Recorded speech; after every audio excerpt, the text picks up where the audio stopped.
most notable of those missionaries was a lad by the name of St. Patrick. Just saying, there were no real snakes in Ireland, and I highly doubt he asked nicely. Ever heard of him? Peter? Drove out all the snakes? Made the Irish love Jesus? Peter? St. Patrick? Are you aware of him? Good. What's up, everybody? Celtic Character here, back with our reaction. Get those 10s and 20 views. We have to wait for a Panthers fan's reaction. I know that's on the main channel because the Panthers haven't even kicked off at 4 o'clock East Coast time. So we'll do Monday's reaction video while I wait for the Panthers to get going. Also, have a who I want to quarterback the Panthers next year. Bryce can change my mind if he plays well these past couple games. But today, we are reacting to a new channel. Not a new person. I have seen this person before on the Upscribe podcast and on some of Heather Lynn's video. It's the one, the only. It's Jack Mandeville. He has his own channel called Jacked History. One great channel name. And today, we're going to be reacting to Ireland versus England, the Cromwell Saga. Yeah. If the username has not applied, I am very Irish. So this should be very interesting. So let's come over here. Of course, Jack logo's above my head. The title's beneath me, and of course, linked is in the description. And if Jack has a merch page, that too will be in the description. I'm actually going to try something. Like, it's something I just thought of.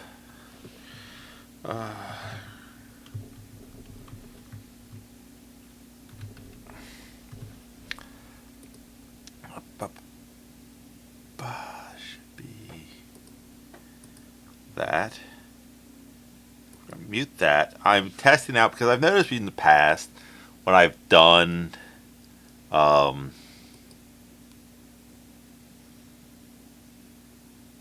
reactions, like the audio is just not up to where it should be on, like, volume wise. So it's like, let's grab a new audio track and see, just have a reaction audio track. And take it away, Mr. Jack. Oh, hey, didn't see you there. My name is Jack Mandeville, and this... Alright, first, brand new channel. We gotta grade his setup. First off, let's see. Interesting paint in the background. I don't know about that. You got some posters. Clear the way, smokes. I'm not sure who that is, but that is Jared, who I know he's good friends with. A couple sports posters. Let's see. He has some sauces. Bulldog. Few books. Voodoo doll of himself. Okay, cool. This is We give it a B. Jacked History. I recently spent an amazing week in the Republic of Ireland. I'm not even exaggerating when I say it was my first true week of vacation in probably like 15 years. I believe it. And this is the part of Ireland I would love to go to, the countryside. One of those trips you book purely to put your phone down, not think about or do any work, and just have fun soaking in all the culture and sights with no pressure to do anything but relax. What is with that upper button, my man? Relax and learn. But unfortunately for me, Ireland has a lot of amazing history, and I started getting episode ideas based on some of the historical sites I saw. So now I have to figure out how to write the airfare and car rental off on my taxes as research for, Jacked History work trips. Yeah, I'm about to say, the fat electrician has that couch that he puts guns on, so it's tax write-offs. Before we proceed, I'd just like to note that if you saw my episode on the legendary Tom Crean, one of my first stops was at the South Pole Inn in No, but if you want me to react to that, Jack, if you want me to react to that, one, hi, thank you for clicking on my goofiness. You're an amazing person. Let me know in the comment section. And if you're not Jack, manageable and you want me to react to it, also let me know in the comment section. You most likely are also a beautiful person. And a skull in the county of Kerry. And it was everything and more than I hoped it would be. Make sure you learn more about that unsung Irish hero when you get the chance. All right, today we're talking about Oliver Cromwell's 17th century conquest of Ireland and the disaster it created that is still felt to this day. And like most of my episodes, you have to start with the background that leads up to the main topic. Okay, cool. So, basic backstory that I know is the British suck. They saw this island of pagans and went, "We want that island." But for this episode in particular, it's going to be a tricky one because there's so much that plays into Cromwell's actions that I barely even know where to start. You can't just talk about Irish history in a simplistic way. Lucky for you. Yeah, you got Ireland was his country, pagan for the most part, for a long period of time, where we got like Halloween and that kind of stuff. And the British are dicks and said, "No, we want your country, and now you have to worship our religious beliefs. If not, St. Patrick, you have to introduce yourself." I'm a simple person, so I'm going to give it the old junior college try and get this thing going for us. I'm like jet-lagged as f***. At the center of all of this is religion. As the Roman Empire was... Oh, there is a scrum in the GPS Bowl, which is the Packers-Broncos game. Tom Grassi and Brendan Perna, who I believe are best friends, are respectively Packers and Broncos fans, each one. On its last leg in the 4th and 5th centuries, Christianity began to make its way onto the Celtic Gaelic island we know today as Ireland, through British missionaries. The most notable of those missionaries was a lad by the name of St. Patrick. Just saying, there were no real snakes in Ireland, and I highly doubt he asked nicely. Ever heard of him? Peter? Drove out all the snakes? Made the Irish love Jesus? Peter? St. Patrick? Are you aware of him? Good. But unlike many other places in history where new religions were force-fed down people's throats through violence, Christianity spread through Ireland in a relatively peaceful way. This matters because... That's kind of weird, but okay. I thought it was a little more violent. Because while many other places in Western Europe lost their pre-Christian Celtic cultural identities, the Irish were able to slowly adapt to Christianity while still maintaining their unique Gaelic traditions and identity. Simply put, even though the pagan Druid priests were replaced by Christian priests, the people still remained who they were. Flash forward.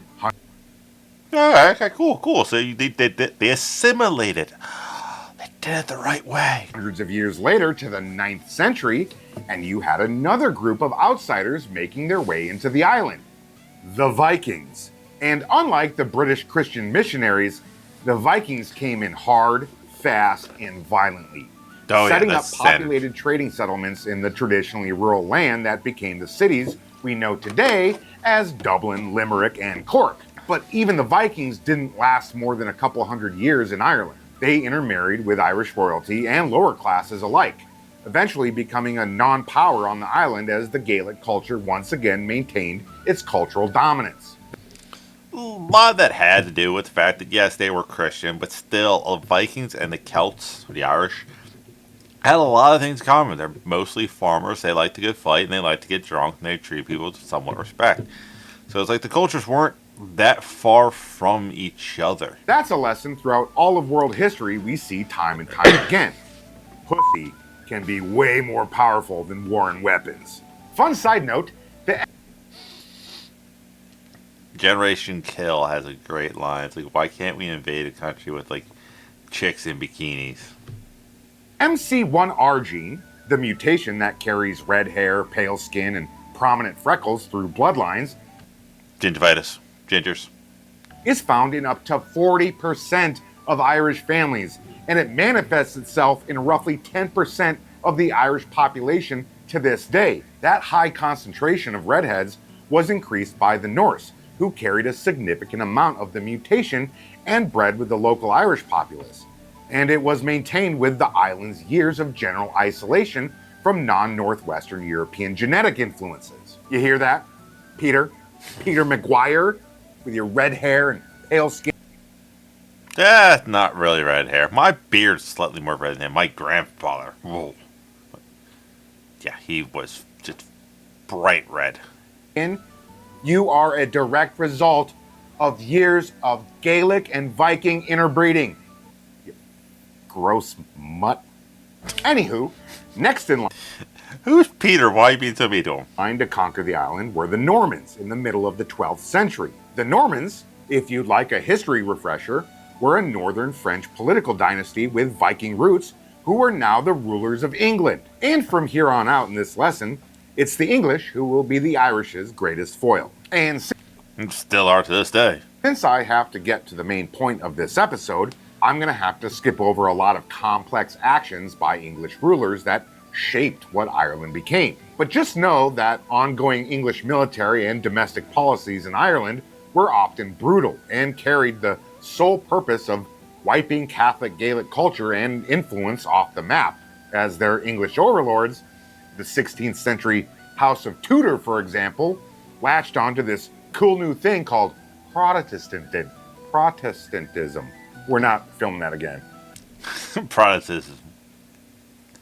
Protestantism. Okay. You get the point. What started with Norman incursions into Ireland in the 12th century was now climaxing with the English House of Stuart's troubles in the 17th century, and the Catholic-Protestant split was a central part of it. To add on to that, I have to mention this before we go further, this wasn't as simple as Irish Catholic versus English Protestant. Irish and English intermingling over the centuries had created a nuanced cultural dynamic all across Ireland. But Oh yeah, it's the Irish have hated the English for so long, just because they always felt like, and for the most part, has been like England's like little stepbrother. That the English are having problems, therefore we got to go kick the crap out of the Irish. It's like an SEC team seeing like a FCS school going like, we're having a slump year. Hey, let's go beat up, Grambly State. again, we'd be here for hours if I had to attempt to explain it all. We now land in the year 1641. It was the beginning of an epic shit show for the Irish and English alike. England was on the brink of a civil war between their Parliament and King Charles I of England. While the English were focused on their internal problems, the Irish started a full-on rebellion against English powers on their island in order to reclaim Catholic rights and lands that had been taken years earlier, which,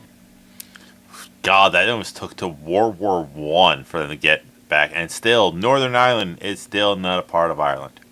resulted in the creation of the Confederate Catholics of Ireland, who ended up becoming the de facto rulers of Ireland for the next 8 years, as both Catholic and Protestant loyalties across the country were tested in the Civil War that was now raging in England between the parliamentarians and the monarchy. Holy fuck. Did I just write a... That was the longest sentence I... Why the fuck? I am so jet-lagged, dude. That's why I like Jack. Jack is a real one. He is the same brand of idiocy that I am. But probably a little bit smarter than me because I don't write. I just wing everything. Regardless, for the first time in hundreds of years, the Irish people were actually in charge of their own country. Yay! It wouldn't last. Aww. The English Civil War ended with the execution of Charles I in January of 1649. Like, look at the detail of the blood squirting off. This, God. Look, everybody was there. This was just the event. Turning the Kingdom of England into the Commonwealth of England, as the parliamentarians took control of the country. As soon as that happened, the self-governing Confederate Catholics of Ireland quickly allied themselves with Charles I's oldest son, Charles II, who was undoubtedly going to make an attempt to take back the throne. This Why? Why Irish? You could have just left them alone and been like, hey, yeah, cool.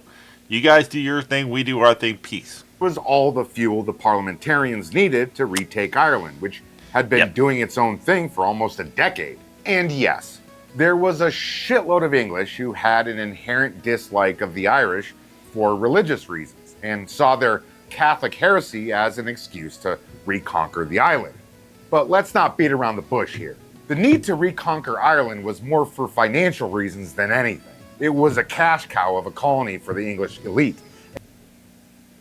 A lot of open lands, a lot of farms, which could produce a product that could definitely be spread a lot of things. Plus, you had, of course, the untapped thing of taxed people. Yeah. And just because the English monarchy was no longer in control of it, didn't mean the parliamentarians couldn't get their cut either. Is this getting too confusing for you yet? Don't worry, I'll get us back on track. I was about to say he's about to get even worse. Enter Oliver Cromwell. Cromwell had been a mid-level English politician and member of Parliament in the years leading up to the Civil War. And though he had little military background, he proved himself one of the most capable cavalry leaders during the conflict, and rose in the ranks of the parliamentary forces. After the dust of the Civil War settled and Parliament was determined to retake Ireland, it was Cromwell they placed in charge to lead the... Like, look at this dude. He just looks like the devil. Definitely painted by an Irishman. expedition of over 12,000 troops. This army was stacked, by the way. Arguably the best in Europe at the time.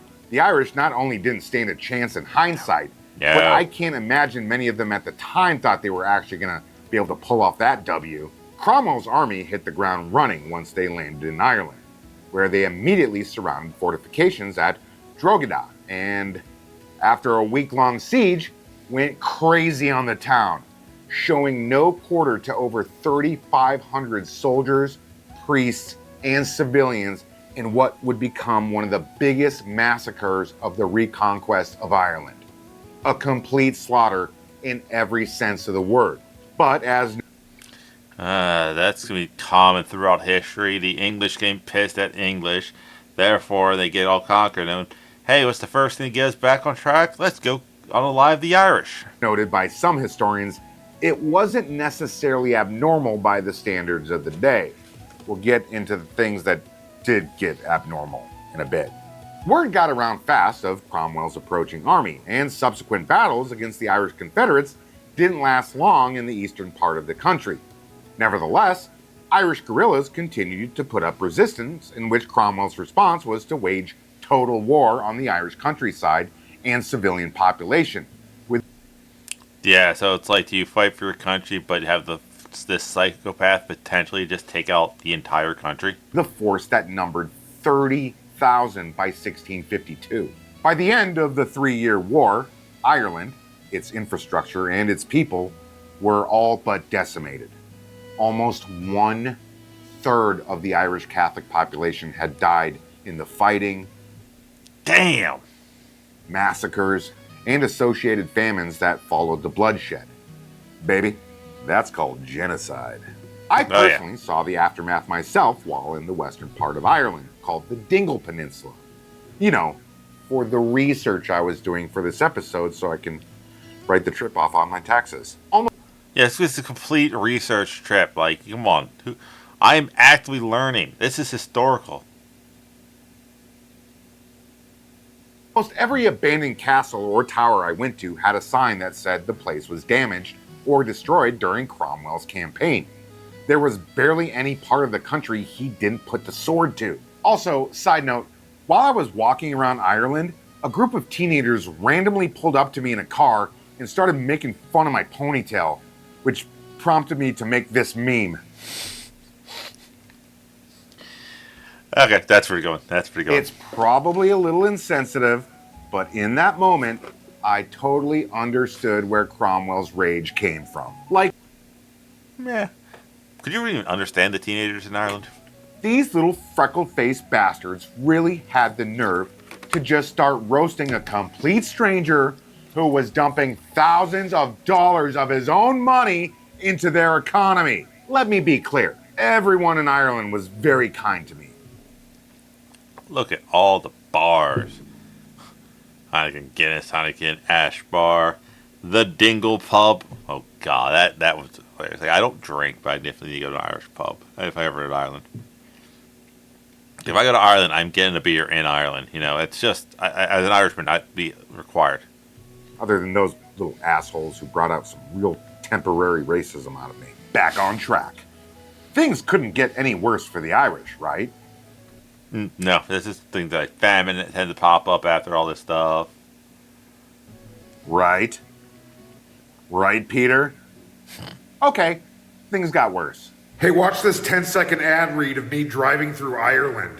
A drive through the Irish countryside. Okay, guess that's what. I don't know if that's his sauce or what. I'll figure it out. A big booby redhead by my side. You know, if my one friend would actually have dated me, I would have a big booby redhead by my side. But no, she wants to remain single. I pet a Babylon, you grill your ass off on lamb. By the end of the war, the English Parliament, which was now led by Cromwell himself, was in a pretty bad pickle. Yeah, you just took out a third of Ireland to all that good taxes you could have had on Ireland. Well, unfortunately, they don't no longer have any money or people. They were horribly in debt because of the reconquest they carried out, and their plan to deal with it was the 1652 Act of Settlement, which stripped the Irish of their land and possessions, restricted their rights to hold any significant office in the land, and caused even more bloodshed throughout the country as any Irishman who resisted was promptly killed. Those who escaped death were put on a forced march to the Connacht region. Connacht, though it looks beautiful to a tourist nowadays, well, it's all rock and moss. You can't grow shit there. Was barely farmable and pretty much pointless land in the 17th century. The Irish seized lands were promptly occupied with those loyal to England, and almost 30,000 of the English soldiers who accompanied Cromwell were granted land, in which most of them quickly sold it off to land barons and dipped out. Of those who remained, most of them had to marry Irish women out of necessity and essentially went native and blended with the remaining Irish culture. Basically, what Ireland became was a minority wealthy class of Protestant English outsiders ruling over an oppressed Catholic Irish majority. It was a complete shift in the demographics of an entire country. Things that happen when genocide happens. Cromwell No, the British wouldn't do any type of genocide. died in 1658, shortly after No, shame. his actions in Ireland. His son took over leadership, but it was short-lived. Soon after, in 1660, Charles II was on the throne of England. Oh, please tell me you at least had our backs. And complete parliamentary rule of England had ended. One could say that Cromwell's short rule of England was an early version of subsequent dictators, men who rose to power in the aftermath of unpopular monarchies, but also succumbed to the intoxicating allure of absolute power. Basically, one dictator was swapped for another. But for Cromwell, things got even weirder. In 1661, 3 years after his death, and 12 years after the execution of Charles I, Charles II had Cromwell's body exhumed and had it posthumously executed. They dug up... Yeah, the old people are old ways of Europe over here. This son of a bitch hung his already dead body, then cut off his head and had it displayed on the roof of the Palace of Westminster for over 20 years. God! And as for the Irish, they lived happily ever after, and You lying sack of shit, Jack. nobody from England ever caused them problems ever again. A lot happened, actually. So much happened that I have to cut this episode short because I wouldn't even know where to start. Seriously, Irish and English tensions are one of the hardest things to describe other than Palestine and Israel. There are so many complexities about the whole thing. But just know that the demographic shift in Ireland that Cromwell ushered in would impact Irish politics and society for years to come. All right, let's try to end this episode on a good note. Please like, subscribe, share, hit that notification button, and stay tuned for a special song and video I made about this episode. Oh dear God, I'm concerned. Alright, I'm just gonna let you know now, if this last bit gets copyright, I'm gonna have to chop it off.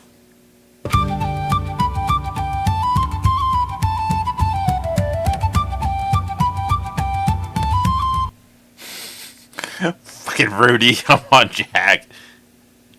There's a fighting Irish. Way out in the land of the Emerald Isles was an American tourist full of joy and smiles. He took a brief walk in the land of Gale, when a car pulled up and teased his ponytail. Why does it look like the Weasleys? No, really. You got Fred and George, Ron and Jenny. Damn those Irish, they'll hurt your feelings bad.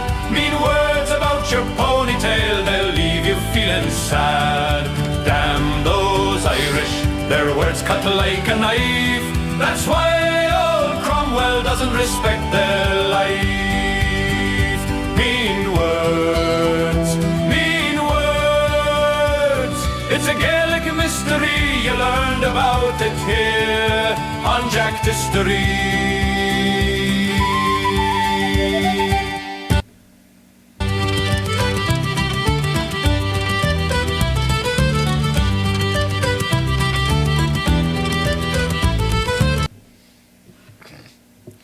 Okay, so yeah. How'd you like your history lesson today, boys and girls? Yeah, Jack Mamadol. Guy's funny, and it's just, I know he's doing a lot of like the like Fat Electrician, which is trying to get a lot of the